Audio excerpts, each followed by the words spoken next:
Oh my god, it's me. I'm back. What am I doing? Hi, I'm back. So today I am making my bearded dragon cage. I have just enough saved up for the red monster that I'm trying to get, and it needs a home. Let's make a home. First of all, step number 1, substrate. We need to get the perfect substrate. I don't know the exact measurements, but I'm doing like 50% soil and then like 20% sand, and then the rest is like coconut fiber, coconut core, whatever it's called. Do it. Be careful with the sand. It goes everywhere if you pour it fast. My room is smoky. Make sure that you wet your bricks, because if you don't, then they won't separate. You can't separate the bricks. Alright, I need to quit the high energy shit. I'm getting so tired. So whenever you're mixing your substrate, don't forget, if you have BioShot, I use this later on and it's kind of difficult to mix in because I didn't mix it beforehand. If you have BioShot, mix it now, because it'll be hard to mix it in once everything's like laid out. While your coconut stuff, whatever it's called, is soaking, fill the bottom of your enclosure with leca or clay pebbles. This will be your drainage layer. If the water goes through the soil, there's nothing to drain into, then it'll cause root rot to any plants that you have in the soil. So bottom drainage layer, leca. Most people put like a mesh thing on top of this to keep it from mixing with the soil. I don't have that, so we're just gonna do leca and then raw dog it with soil. I used too much coconut fiber stuff, so I'm putting a brick away, a whole brick away. And then you gotta mix it. Get in there, get elbows deep and mix that shit. When it comes to substrate, back in the day, I don't even remember how long ago it was, the main information on bearded dragons, leopard geckos, all that was use reptile carpet. Loose substrate is bad for them. They'll get impaction. That has changed. Listen, pay attention. Pay attention. Jingle, jingle, jingle. All right? That's wrong now. Reptile carpet will rip the toes off your animal. It will rip the claws off your animal, okay? No reptile carpet.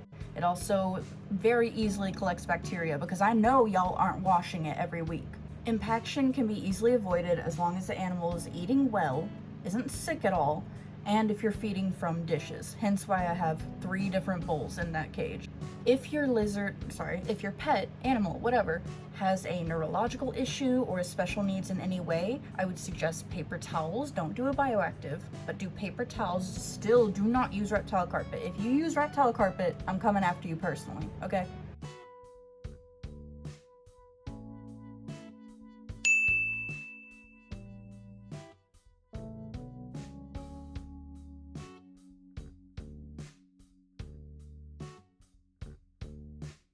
Look at my hands, they're so dirty.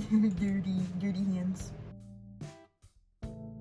I'm doing a layer of leaf litter on top because I'm going to be putting isopods in here, and I want to give them something to munch on. I know that bearded dragons typically aren't in like a tropical climate with a bunch of leaves, but the isopods are.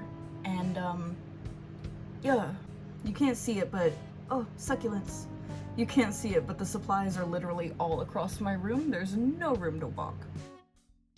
Hide number 1 going in. Hide number 2 going in. These hides are so big. I love them so much. Now, these hides are made out of like hard plastic, but they are almost stony-like in texture, which I believe is important because they will heat up under that heat lamp and provide belly heat without, you know, without getting as hot as a heat mat, which, by the way, guys, we're not using anymore. Stop using heat mats. Stop. Big branch. I got this one from outside. It did have bugs in it, obviously from the trails. What I did was I put it in the oven.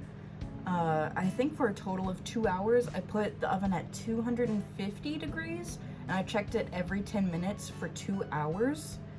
And I read online that that kills the bugs inside and it sanitizes it. Let's hope that's the case. Because it's a pretty branch, I love it. You can't go wrong with, what is it called? Seagrass? Wheatgrass? I don't know. A grass hammock. I underestimated how big my decor was. So I'm not sure where I'm gonna put this. Water bowl is essential, obviously. Mine is big enough for it to crawl into if it would like to, so it can soak. I am getting a baby bearded dragon, but obviously I'm gonna need to upgrade once it's bigger. Salad bowl, salad bowl. Now check this out, check this out. Mealworm bowl. It has a little rim to stop the mealworms from crawling out. Isn't that so handy? Some air plants that I completely forgot to even unbox. I got these like a month ago. I'm surprised it's still alive.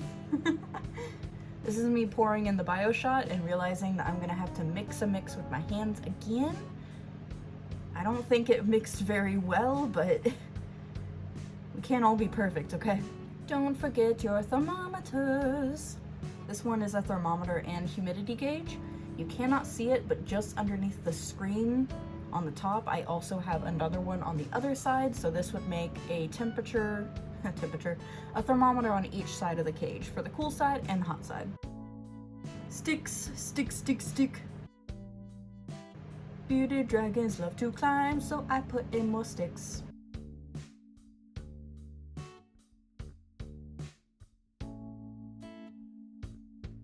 I'm putting in live succulents now. Whenever I first made my first bioactive enclosure, I would take them out of the pots and plant them, but then I learned that lizards love to dig. Isn't that a surprise?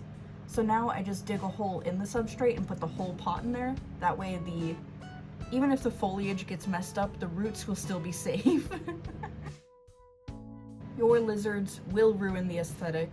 It will not stay pretty forever. They will cause chaos, and that's just something you kind of have to accept.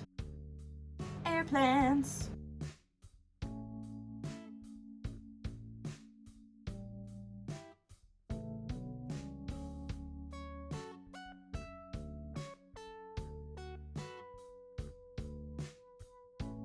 Look at how pretty this is. Oh my god, I'm doing so good. Good job, Abby. Good job. Now, I've never used this heat lamp before. I was on joshsfrogs.com, which is like, is it .com? Oh my god.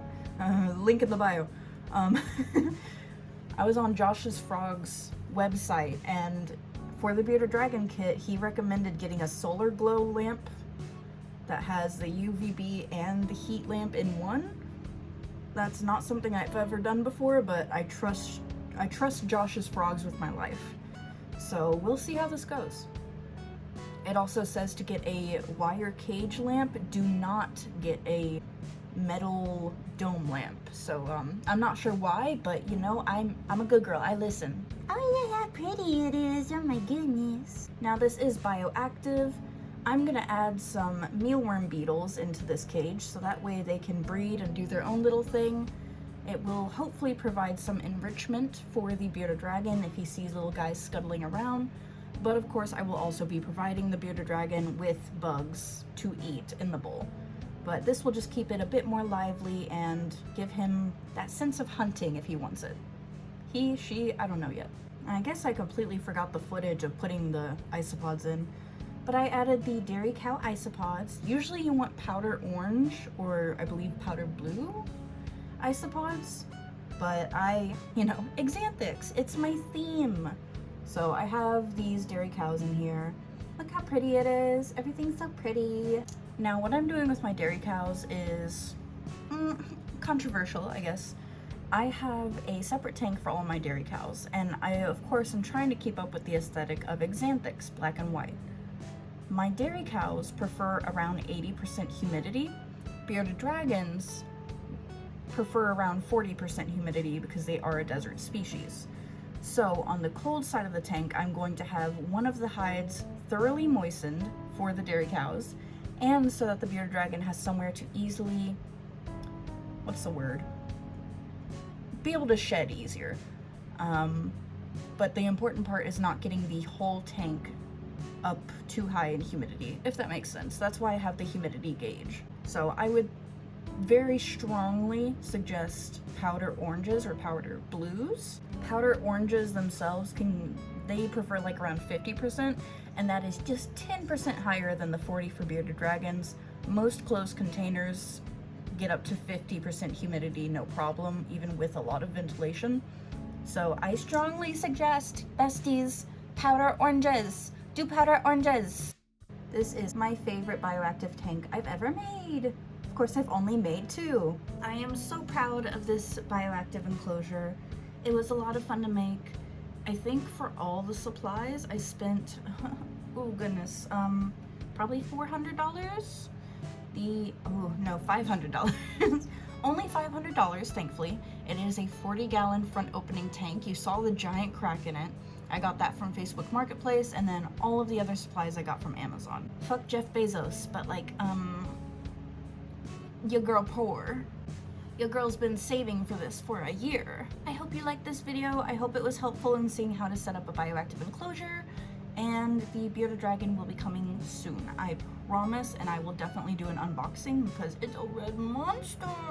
Thanks for coming along with me. I hope I helped. You have a wonderful day. Good luck to all your animals, all right? Thank you for watching. Like and subscribe if you want me to get more reptiles. I know I do.